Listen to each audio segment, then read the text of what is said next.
Food is one of the basic need we need food to grow, stay healthy, and get energy for daily activities. However, a large amount of food is wasted every day in homes, schools, restaurants, hotels, and markets.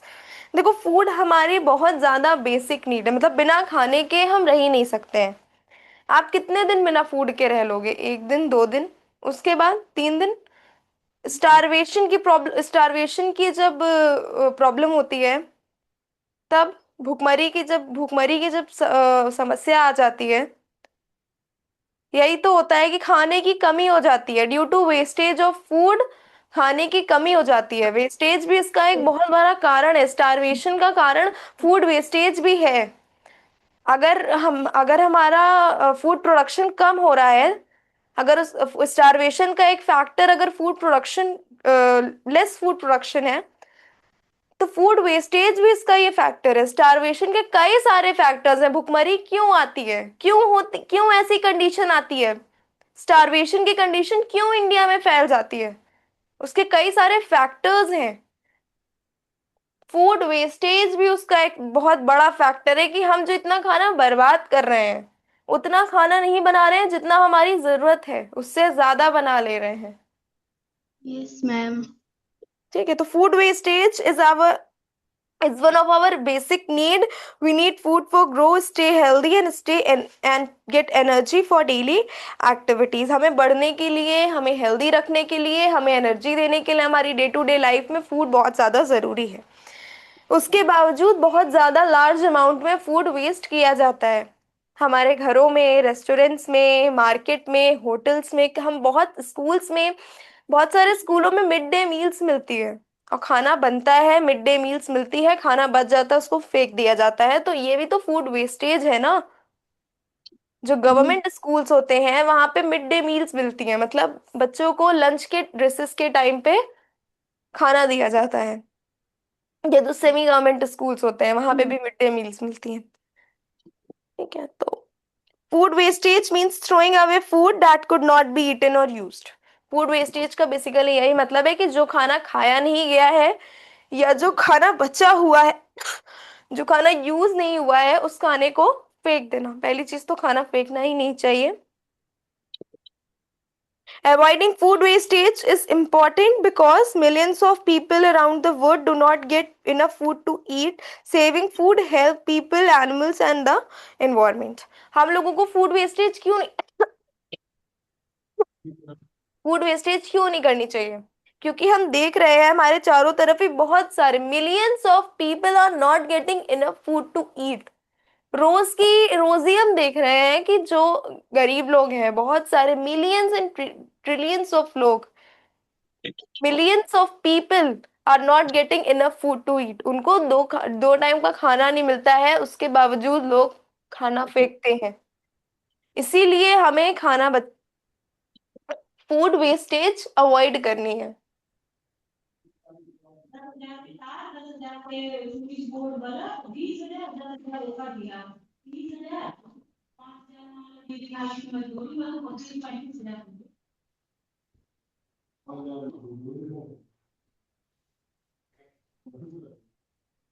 ना आयशा, समझ आ रही है classes?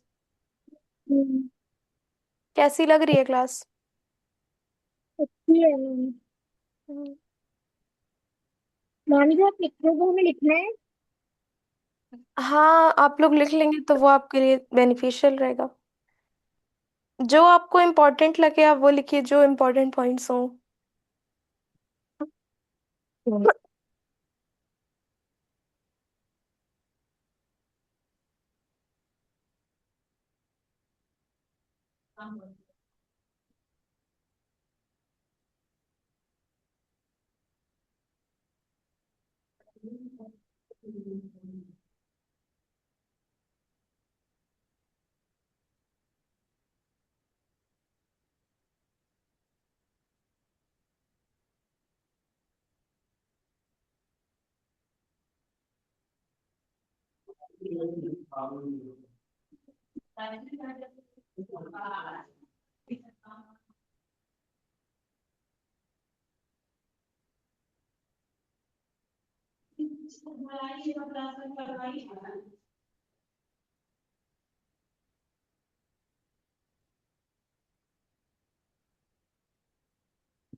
Food wastage pet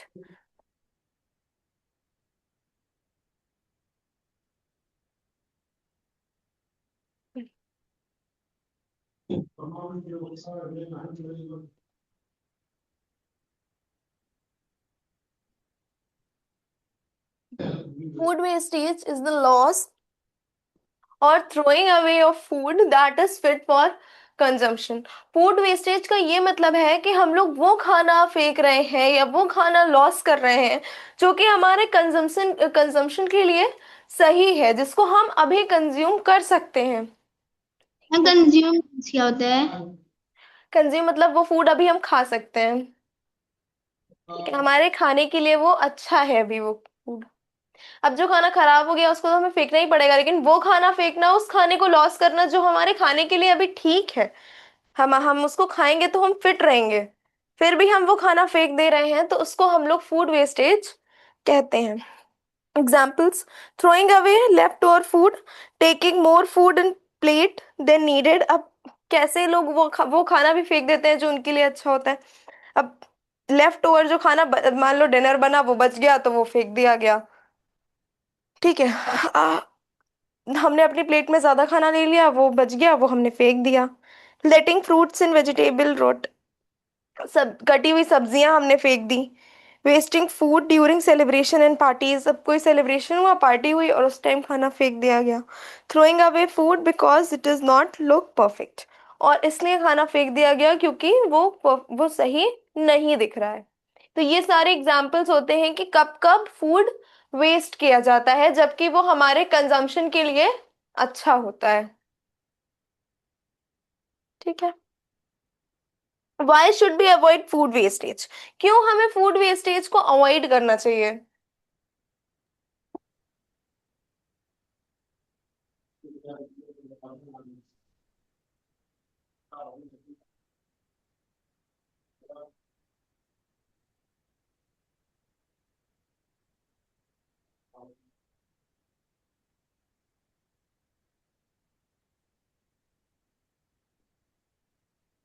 why should be avoid food wastage, क्योंकि food हमारे लिए बहुत precious है।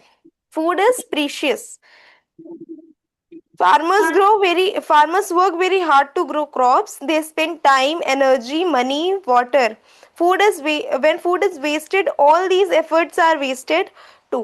अब देखो पहली चीज, क्यों हमें खाना बर्बाद नहीं करना चाहिए, क्यों हमें फूड की वेस्टेज अवॉइड करनी चाहिए, क्योंकि फूड हमारे लिए बहुत प्रीशियस है, बहुत जरूरी है, बहुत अनमोल है।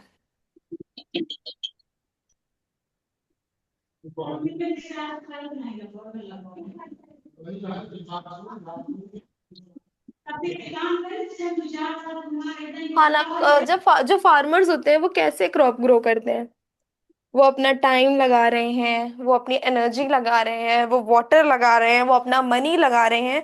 और जब हम खाने को फेंक देते हैं तो क्या होता है कि फार्मर्स की इतने मंथ्स की जो मेहनत है, इतने समय की जो मेहनत है, प्लांट्स को ग्रो करने में बहुत ज़्यादा टाइम लगता है, बहुत एनर्जी लगती है, बहुत महीने साल ऐसे समय लगते हैं, तब क्रॉप्स ग्रो करती हैं, तब हमें खाना मिलता है। और हम उसको जब फूड की वेस्टेज कर रहे हैं तो उसको मिनट्स में, वो जो मेहनत वो लोग कर रहे हैं उसको फ्यू मिनट्स में हम लोग वेस्ट कर देते हैं। ठीक है। मेनी पीपल फेस हंगर, हम लोग खाना वेस्ट कर देते हैं और बहुत सारे लोग भूखे रह जाते हैं।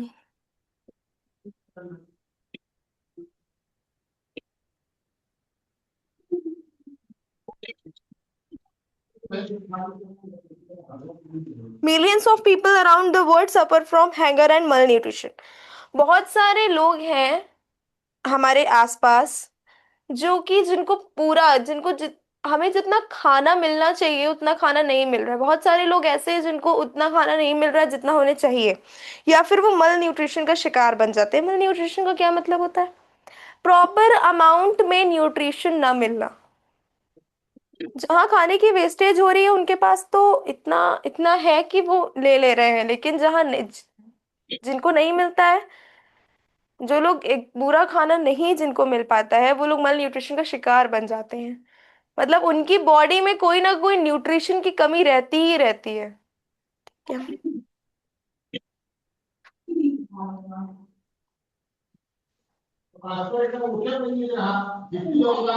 Save water,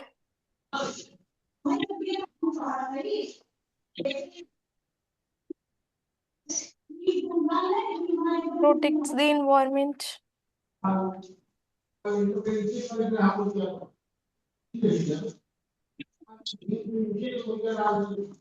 protects the environment, saves money.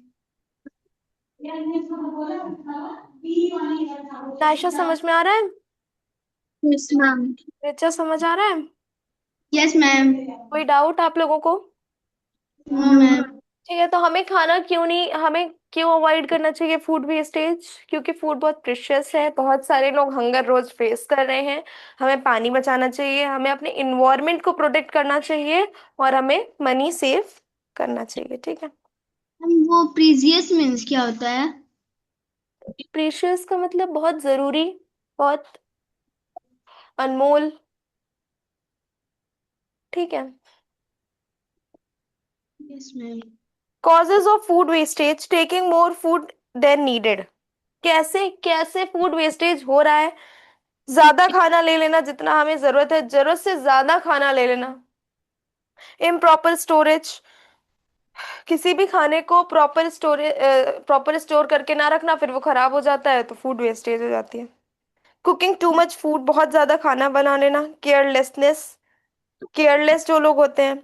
Sometimes food is wasted due to negligence और केयरलेसनेस। कई बार खाना कैसे वेस्टेज होता है? केयरलेसनेस के, उससे वेस्टेज, उसकी वो फेंक दिया जाता है।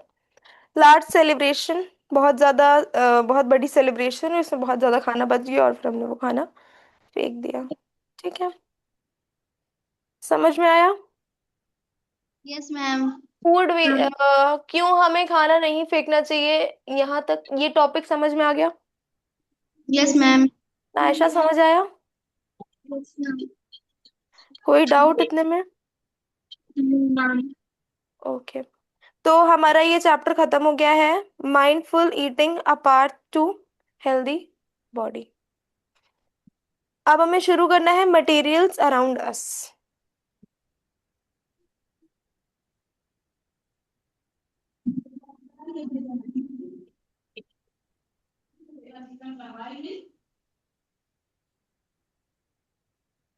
नाशा देखिए, क्योंकि आज आप फर्स्ट डे पढ़ रही हैं तो मे बी आपको ये लगे कि आपका सिलेबस नहीं कवर हो रहा है, या फिर कुछ ऐसी चीजें हैं जो छूट गई, जो छूट जा रही हैं।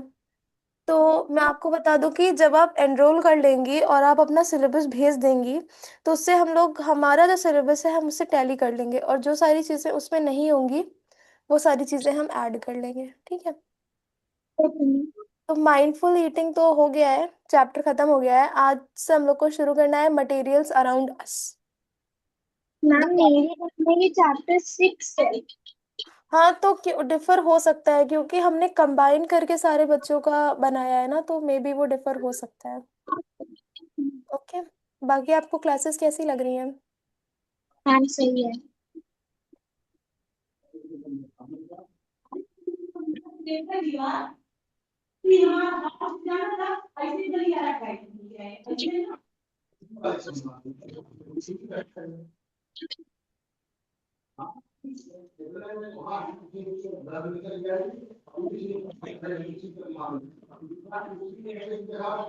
रिचा, आपके आपके सिलेबस में ये चैप्टर है? No ma'am. Materials around us मतलब everything around us is made up of some kind of material. जो भी चीजें हमारे आसपास हैं वो कोई ना कोई मटेरियल से बनी हुई हैं। Everything around us is made up of some kind of material. The objects we use daily, such as books, tables, chair, clothes, bottle, toys, and utensils, are all made up of different materials. जो भी चीज़ें हम रोज use कर रहे हैं, चाहे वो books हो, चाहे वो टेबल्स हो, वो चेयर्स हो, क्लोथ्स हो, टॉयज हो, जो भी चीजें हम रोज अपनी डेली लाइफ में यूज कर रहे हैं, वो अलग अलग मटेरियल्स की बनी होती हैं। तो जितनी भी चीजें हमारे आसपास हैं और जितनी भी चीजें हम यूज कर रहे हैं, वो अलग अलग मटेरियल्स की बनी होती हैं। तो हम पढ़ेंगे कि हमारे आसपास कौन कौन से मटेरियल्स हैं, मटेरियल्स अराउंड अस। मैम मटेरियल्स मीन्स क्या होता है? मटेरियल्स मतलब जैसे कि एक चेयर है, चेयर वुड की बनी हुई है। तो जो जिस मटेरियल की बनी हुई है, मतलब वुड एक मटेरियल है, चेयर को बनाने के लिए जो वुड यूज हुआ है उसको हम लोग मटेरियल बोलेंगे। Yes ma'am. जो ज्वेलरी होती है, कोई ज्वेलरी अगर गोल्ड की है, तो गोल्ड यूज हुआ है उस ज्वेलरी को बनाने के लिए, तो गोल्ड को हम लोग मटेरियल बोलेंगे। तो किसी भी चीज को बनाने के लिए, जैसे बॉटल, स्टील की जो बॉटल होती है वो स्टील से बनती है, तो स्टील एक मटेरियल है, स्टील मटेरियल से वो बॉटल, स्टील की बॉटल बनी है। तो किसी भी चीज को बनाने के लिए जो भी मटेरियल यूज हुआ है उसको हम लोग मटेरियल बोलते हैं, जो भी चीजें यूज हुई हैं उसको हम लोग मटेरियल बोलते हैं। समझ आया? Yes ma'am. Different materials have different properties. These properties help us to choose the right material for making particular objects. अलग अलग मटेरियल की अलग अलग प्रॉपर्टीज होती हैं। अब जैसे किसी मटेरियल, अब जैसे प्लास्टिक है, प्लास्टिक की अलग प्रॉपर्टी है, स्टील की अलग प्रॉपर्टी है, मेटल आयरन की अलग प्रॉपर्टी है, गोल्ड की अलग प्रॉपर्टी है। तो ये मटेरियल्स की क्योंकि अलग अलग प्रॉपर्टी होती है, तो ये अलग अलग प्रॉपर्टी ही हमें डिफरेंट डिफरेंट ऑब्जेक्ट्स के लिए कौन सा मटेरियल सही रहेगा वो ऑब्जेक्ट्स चूज करने में हेल्प करती हैं। ठीक है, समझ आया? Yes ma'am. सेकंड।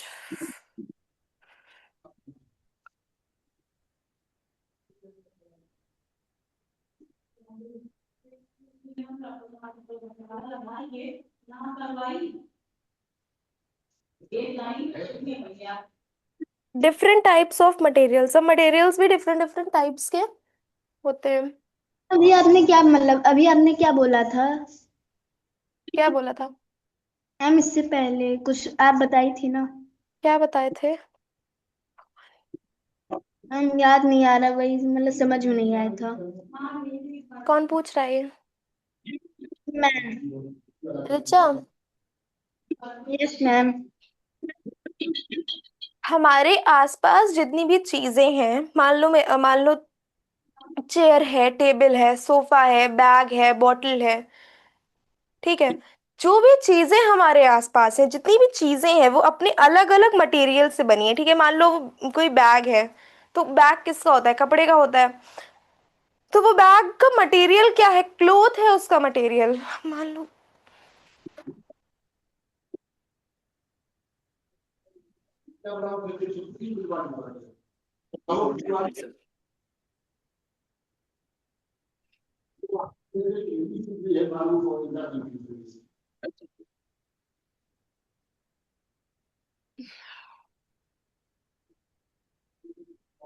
मान लो एक ऑब्जेक्ट है, bottle, bottle is a object. Bottle को हम लोग ऑब्जेक्ट बोल सकते हैं। Yes ma'am. बॉटल किसकी बनी हो सकती है? किस मैम मटेरियल की बॉटल हो सकती है? प्लास्टिक, इसकी स्टील, वुड। वुड की बॉटल? Yes ma'am. लकड़ी की भी बॉटल होती है क्या? Yes ma'am. हमने तो पहली बार सुना है। मैम होती है। नायशा, वुड की बॉटल होती है? No ma'am. हो सकता है हमने।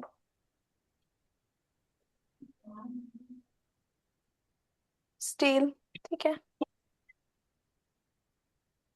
मान लो कोई शर्ट है, शर्ट एक ऑब्जेक्ट है। Yes ma'am. शर्ट किससे बनी हो सकती है, किस मटेरियल से? कॉटन से ना, सिल्क। या फिर और भी सिल्क। पॉलिस्टर? हाँ। सिल्क। शर्ट सिल्क की कहाँ होती है? शर्ट मैम सिल्क की नहीं होती है। स्पून अच्छा, टाइप। शर्ट शर्ट, हाँ हाँ हाँ, सिल्क की होती है। सॉरी। ठीक है, तो समझ में आया। जो चीजें हमारे आसपास हैं वो अलग अलग मटेरियल से बनी हैं, उन्हीं मटेरियल्स के बारे में हम लोग इस चैप्टर में पढ़ेंगे। ठीक मैम है। ये कॉटन की साइड में। क्या चीज? मैम ये कॉटन की साइड में क्या लिखी है? सिल्क लिखा हुआ है। Yes ma'am. Sorry sorry sorry. ठीक है। मैम मैम वूल है ना? मैम क्या टाइम की चीज? बोल है। हे भगवान, क्या हुआ? मैम आयरन की बॉटल हो सकती है। आयरन की बोतल? नहीं, लोहे की बोतल कहाँ होती है, स्टील की बोतल होती है। सकती है। हाँ। वूल की शर्ट। हाँ होती है। हाँ हाँ होती है।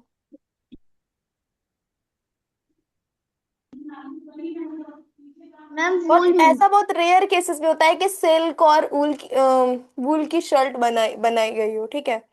कॉटन की ही शर्ट होती है, लेकिन ये मैम बहुत रेयर केसेस में हाँ। मैम वूल मीन्स क्या होता है? ऊन। और मैम सिल्क मीन्स? अरे सिल्क का कपड़ा होता है, सिल्क एक प्लांट फाइबर है। और सिल्क की साड़ी देखिए, सिल्क किससे बनता है? सिल्क वॉर्म से बनता है silk. Yes ma'am. Silk is a animal fibre. और सिल्क हमको सिल्क वॉर्म से मिलता है। सिल्क वॉर्म एक तरीके का कीड़ा होता है। और जब बहुत सारे सिल्कवॉर्म एक साथ सिल्क मिल के बनाते हैं, उसका एक प्रोसेस होता है। और फिर जब वो लोग बना लेते हैं तो उसी सिल्क से फिर अलग अलग तरीके के क्लोथ्स बनते हैं। बहुत रेयर केसेस होती हैं जिसमें सिल्क की शर्ट बनती है, या फिर वुल की शर्ट बनती है, वरना कॉटन की ही बनती है यूजुअली शर्ट।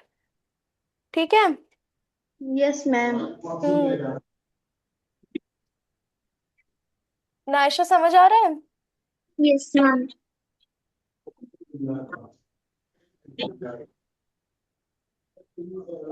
रुचा समझ आया? Yes ma'am.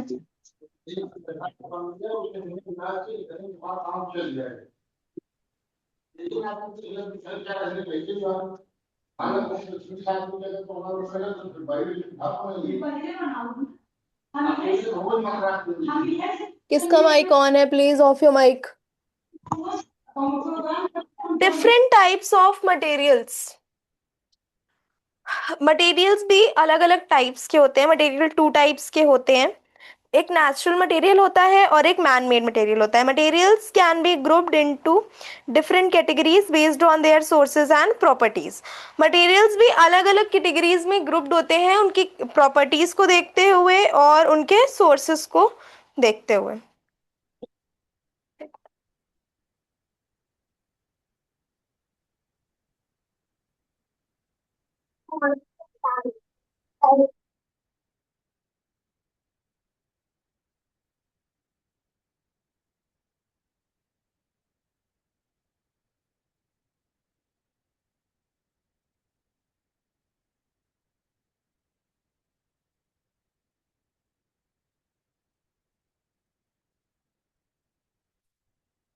Sorry.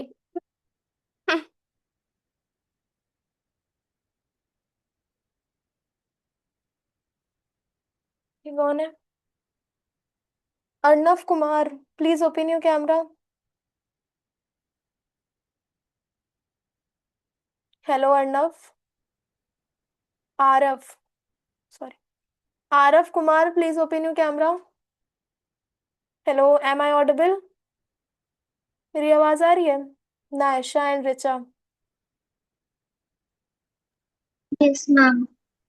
Aarav Kumar, please open your camera. I want you to unmute yourself, open your camera and speak.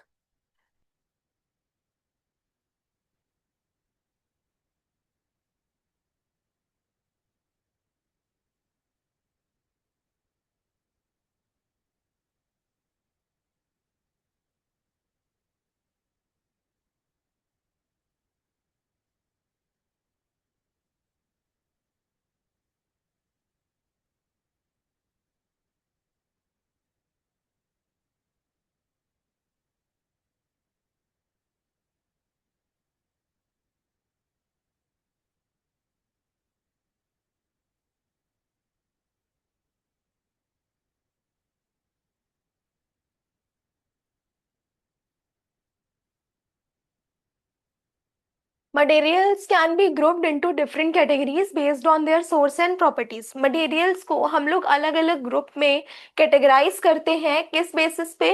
उनके सोर्स के बेसिस पे और उनकी प्रॉपर्टीज के बेसिस पे।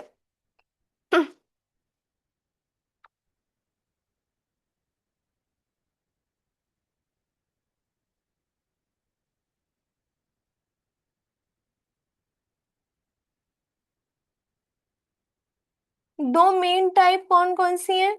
एक नेचुरल मटेरियल होते हैं और एक मैन मेड मटेरियल्स होते हैं।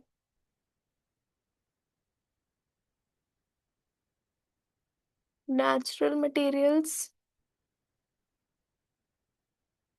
Man made materials.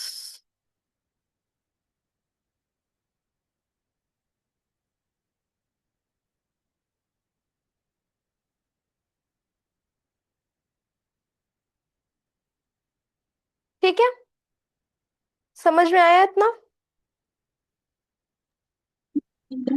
Materials can be grouped into different categories based on their sources and properties। हम लोग materials को अलग अलग कैटेगरीज में, अलग अलग ग्रुप्स में कैटेगराइज करते हैं, किस बेसिस पे?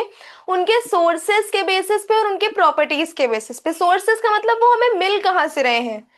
नेचुरल मटेरियल में भी अभी दो टाइप्स हैं।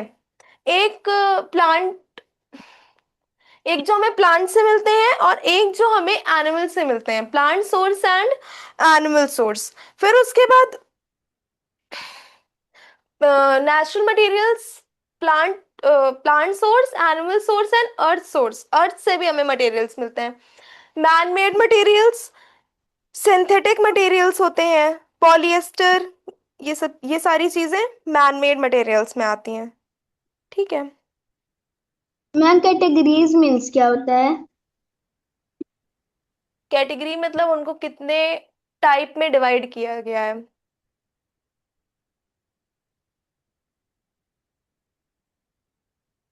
ठीक है, तो देखते हैं कि नेचुरल मटेरियल्स क्या होते हैं। नायशा, यहाँ तक समझ आ गया? Yes ma'am.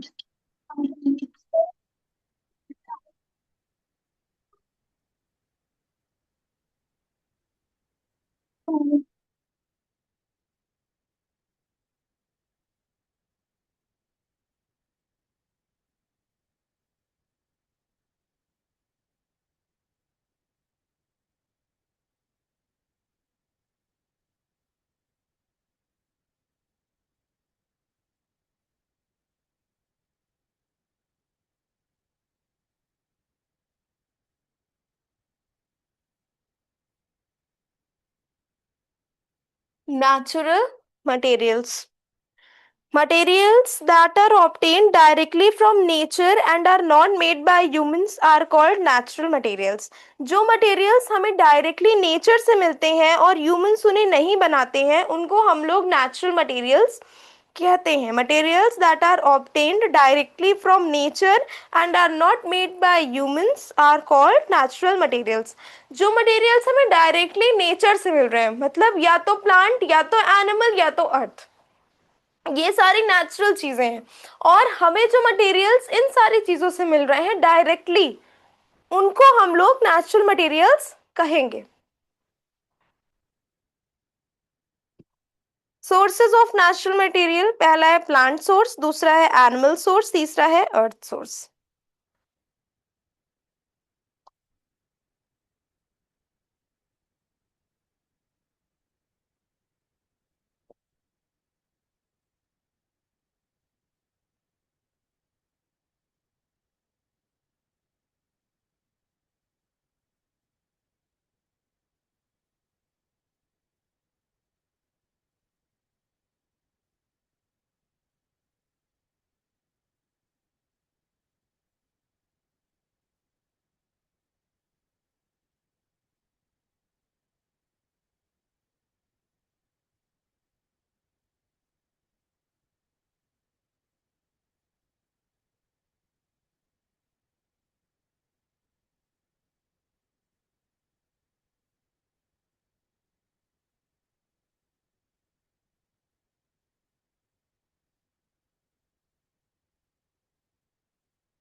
ठीक है।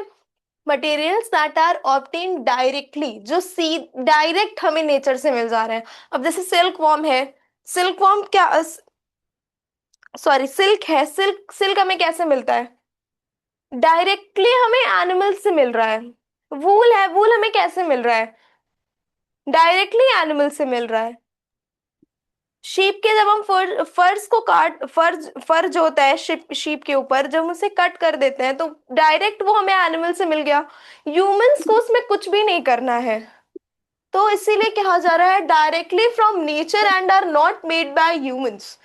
नेचर से डायरेक्टली मिलते हैं और ह्यूमंस इन्हें नहीं बनाते हैं, इसीलिए हम उन्हें नेचुरल मटेरियल्स कहते हैं। समझ आया? इतना समझ में आया? Yes ma'am. रिचा समझ आया?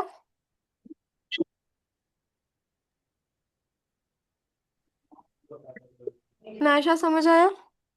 Yes ma'am.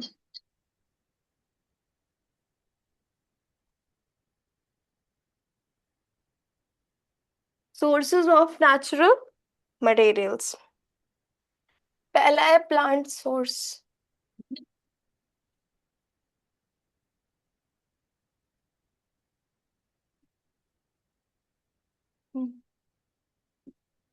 Many useful materials come from plant, बहुत सारे यूजफुल मटेरियल्स हमें प्लांट से मिलते हैं। जैसे कि would, would is a material और वो हमें कहाँ से मिल रहा है? ट्री। प्लांट्स। ट्री से, हाँ ट्री से मिल रहा है।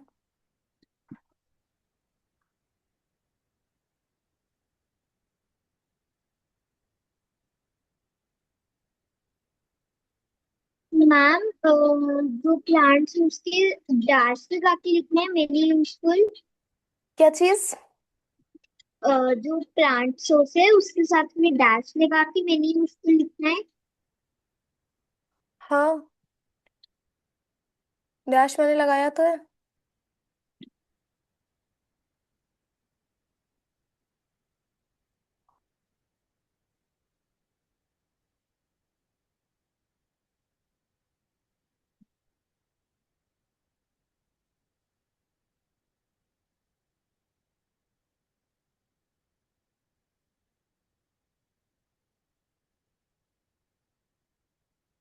Many useful materials come from plant, बहुत सारे यूजफुल मटेरियल्स हमें प्लांट से मिलते हैं। जैसे कि वुड,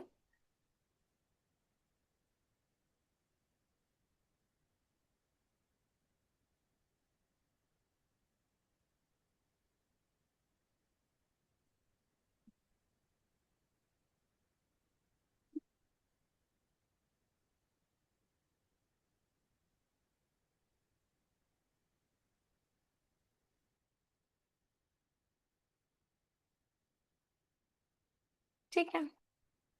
मटेरियल्स ऑब्टेन्ड फ्रॉम, अब जैसे कि वुड है, वुड हमें किससे मिलता है, किससे हम ऑब्टेन करते हैं? ऑब्टेन का मतलब हमें मिल किससे रहा है? ट्री से। ट्री से। Would obtain from trees. Cotton, cotton plant से।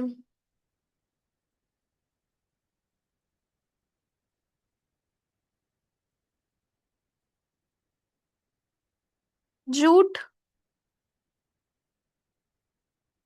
जूट प्लांट से। जूट एक तरीके का फाइबर होता है।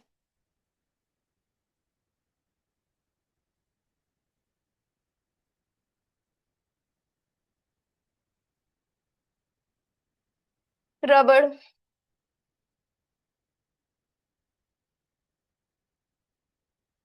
रबड़ ट्री से।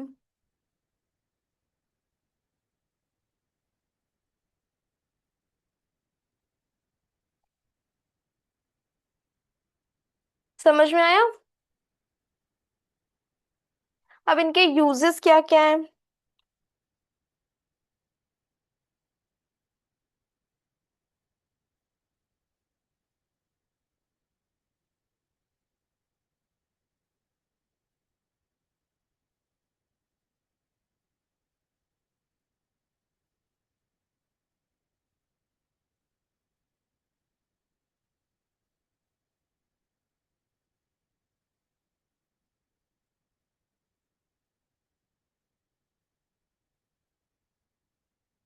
Would is use for making furniture. देखो बहुत सारे मटेरियल, बहुत सारे यूजफुल मटेरियल्स हम लोग को प्लांट से मिलते हैं, जैसे कि वुड हमको कहाँ से ऑब्टेन होता है, ट्रीज से ऑब्टेन होता है। और वुड का क्या यूज है, वुड हम लोगों को फर्नीचर बनाने में हेल्प करता है। कॉटन, कॉटन कहाँ से मिलता है, कॉटन प्लांट से मिलता है, इससे हम लोग कॉटन क्लोथ्स बनाते हैं।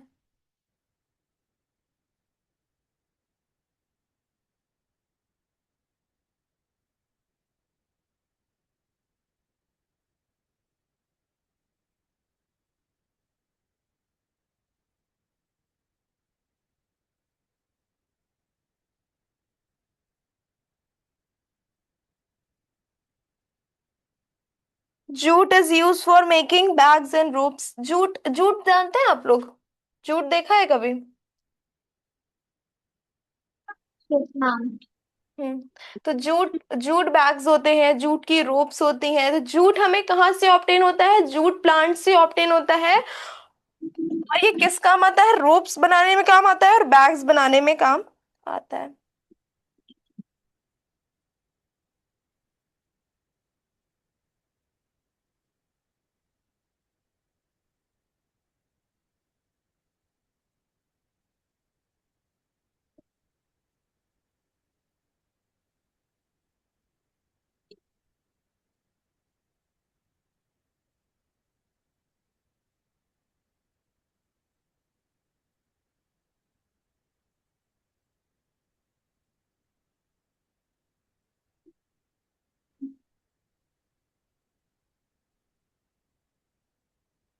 रबर, रबर हमें कहाँ से ऑब्टेन हो रहा है, रबर ट्री से। और रबर का क्या यूज होता है, rubber is use for for making tyres and erasers.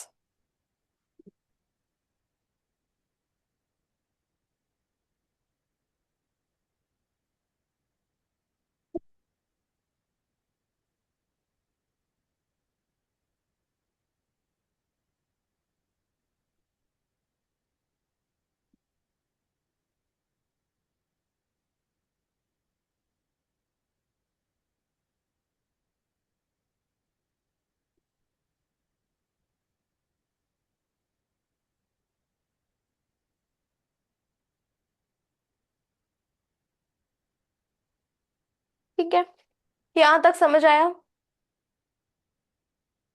Plant source समझ में आया। Yes ma'am. ऋचा समझ आया, ऋचा?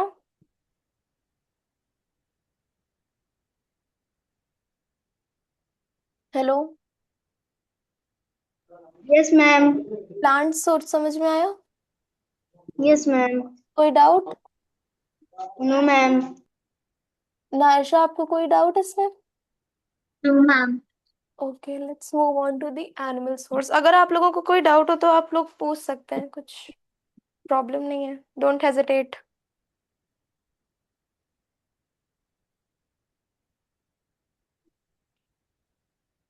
मैम ठीक से मैं लिख रही हूँ। अच्छा ठीक है, नेक्स्ट है एनिमल सोर्स।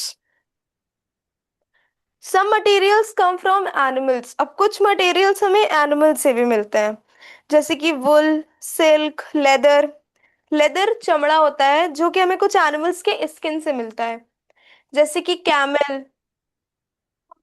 ठीक है, तो wool, wool is used for making sweaters, silk is used for making expensive clothes. देखो जो सिल्क के कपड़े होते हैं ना वो बहुत ज्यादा एक्सपेंसिव होते हैं। सिल्क की साड़ी, सिल्क की शर्ट्स, देखो बेसिकली तो सिल्क की साड़ी बनती है, शर्ट, ये सारी चीजें सिल्क की नहीं बनती है। बहुत ज्यादा रेयर केसेस में शर्ट सिल्क की बनती है, लेकिन वो बहुत ज्यादा फिर एक्सपेंसिव होती है, बहुत महंगी होती है। तो सिल्क के जो कपड़े होते हैं वो बहुत ज्यादा एक्सपेंसिव होते हैं। Leather is use for making shoes and belt. Leather हमें कहाँ से ऑब्टेन हो रहा है, एनिमल स्किन से ऑब्टेन हो रहा है। जो कैमल होता है उसकी जो स्किन होती है उससे हम लोग लेदर बनाते हैं। और लेदर किन चीजों को बनाने, कैमल की स्किन से हमें लेदर मिलता है। और लेदर किन चीजों को बनाने में यूज किया जाता है, बेल्ट और शूज, इन सारी चीजों को बनाने में लेदर का यूज किया जाता है। जो बेल्ट होती है, शूज होता है, ये सब लेदर के बनते हैं। बैग भी लेदर का बनता है ना? क्या चीज? बैग। हाँ, बैग भी लेदर का बनता है। मैम, लेदर बनाने के लिए क्या एनिमल को मारा जाता है? हाँ, ऑफ कोर्स। एनिमल्स की जब मैम, आती है तो उनकी स्किन से लेदर बनाया जाता है, ठीक है। Ramsha, just wait for 5 minutes, okay. उसके बाद है एनिमल सोर्स। अभी तक जितना पढ़ा है उतना समझ में आया? Yes ma'am.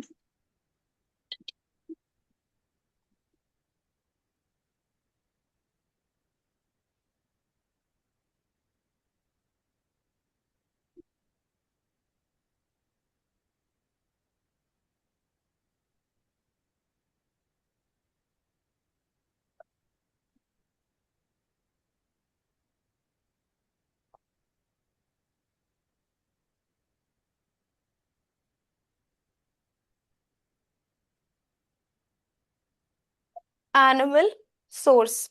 Many materials come from animal. बहुत सारे मटेरियल्स ऐसे होते हैं जो हमें एनिमल से भी मिलते हैं। Many materials are obtained from animals. बहुत सारे मटेरियल्स जो हम यूज कर रहे हैं वो हमें एनिमल से भी मिले हैं।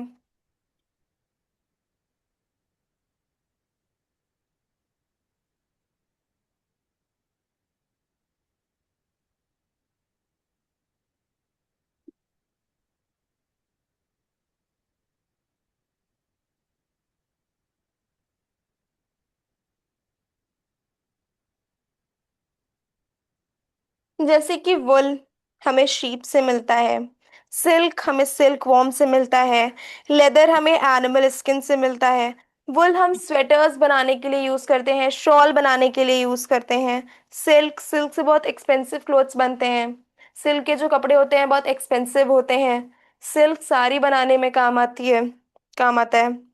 Leather leather is use for making shoes and belt. Leather हमें एनिमल स्किन से मिलता है जो कि शूज और बेल्ट बनाने में काम आता है, ठीक है। यहाँ तक क्लियर है आप लोगों को, क्लास 6? Yes ma'am. ओके।